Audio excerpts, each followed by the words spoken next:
Okay, so this math is similar to the previous one, so I'm just keeping part 1 to for part B it's similar to the last one. So I'm solving part C. So we have 4 sine theta, 2 sine square theta, 3 cos 2 theta equals to something. So if we compare with the given equation f of theta, we have 8 sine theta, 4 sine theta. So it's 8 and 4.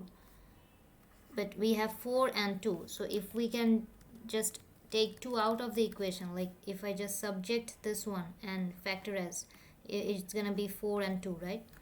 So that's the main thing. So we can just replace, we need to get the value for 4 sine to the power 4 and 2 sine square from here. So this is part C, and we need to start with this line. So this is a line 8 sine to the power 4 plus 4 sine square minus 5. So that's the line. This is the equation of f of theta. So we have f of theta at the right side. So since we need the first two terms, sine and sine, so that's why I will just shift 5 at the right side. It's going to be positive 5 at the right side. Then if I just factorize this thing, you get you take 2 out of these two terms. So it's going to be 4 sine to the power 4 and 2 sine square theta. So if I subject this bracket thing here, this 2 will be half of this, right? So after this part, like we need value for f of theta. So we had another equation of f of theta. So we can replace f of theta. We can replace this f of theta using this line. So it's basically half of f of theta plus 5. So f of theta is this equation from part B and plus 5. So if I multiply this half, so half of cos 4 theta, half into 6, so you get 3, and half of 5 is 2.5. So this is the final value for this 4 sine to the power something. 4 sine to the power 4, 2 sine square, which is this one, right? This box is the same. So in this equation, I will just replace this box with this last line, which I subjected from their given equation of f of theta.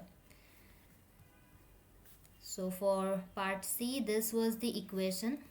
That's the complete equation. I will just replace the first two terms, the box, with the final line. Half cos, 3 cos, half cos, 3 cos, plus 2. So the box is this part. We still have 3 cos 2 theta. So 3 cos 2 theta and 2.4 at the right side. Then if you just compare the values, minus 3 cos 2 theta plus 3 cos 2 theta. So if I cancel this, we get half cos 4 theta equals, if I shift 2.5 at the right side, we get 2.4 minus 2.5. So that's minus 0.1.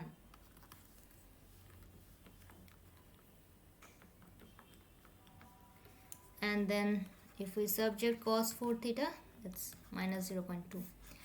So then you can just find the basic acute angle, which is 4 theta, and select the negative quadrants. For cos, it's the second and third.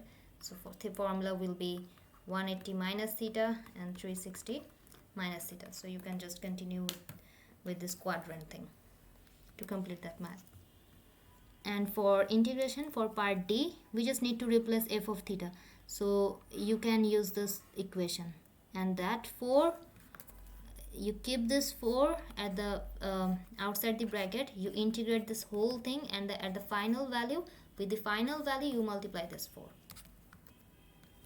Okay, so that's it.